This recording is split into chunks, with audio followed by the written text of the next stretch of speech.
आपने एक वेबसाइट बनाई है जो क्रोम में बिल्कुल परफेक्ट चल रही है, लेकिन सफारी या फायरफॉक्स में कुछ लेआउट या फंक्शनल ब्रेक्स हो रहे हैं। ओके, या क्लाइंट कई बार कंप्लेन करता है कि कुछ कस्टमर्स के लिए कुछ ब्राउजर्स में एप्लीकेशन सही चल रही है और कुछ में प्रॉब्लम्स आ रही हैं।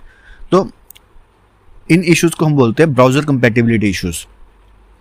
सो आपने देखा होगा कभी कभी वेबसाइट एक ब्राउजर में परफेक्ट लगती है लेकिन दूसरे ब्राउजर में डिज़ाइन टूट जाता है या फ़ॉन्ट्स अलग लगते हैं या कुछ फीचर्स काम ही नहीं करते।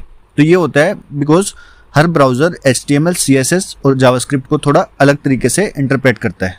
ठीक है, सभी ब्राउजर्स का वे अलग होता है HTML, CSS और जावास्क्रिप्ट को इंटरप्रेट करने का।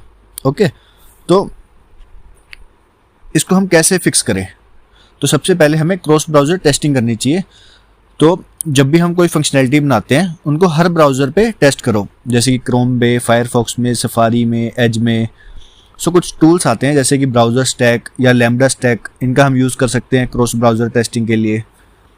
और CSS प्रीफिक्सेस का यूज़ कर सकते हैं, जैसे कुछ CSS प्रॉपर्टीज़ हर ब्राउज़र में अलग प्रीफिक्स के साथ काम करती हैं। जैसे वेबकिट हो गया, वो सफारी या क्रोम के लिए काम करेगा।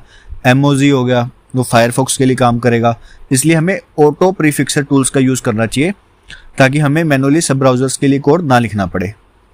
Okay, third thing is we should avoid browser specific features.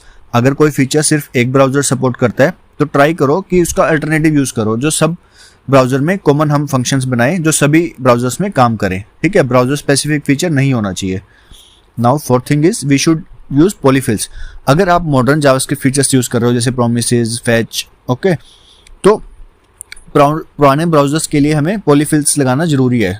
ठीक है, जैसे कि एग्जांपल के लिए बेबल प्लस कोर.js का हम यूज़ कर सकते हैं। Now fifth thing is our design should be responsive. Mobile और डेस्कटॉप के ब्राउज़र्स में रेंडरिंग डिफरेंस होती है। ठीक है, दोनों में रेंडरिंग डिफरेंट होती है, मोबाइल और डेस्कटॉप में। ओके, तो रिस्पॉन्सिव टेस्टिंग बहुत ज़रूरी है इस केस में।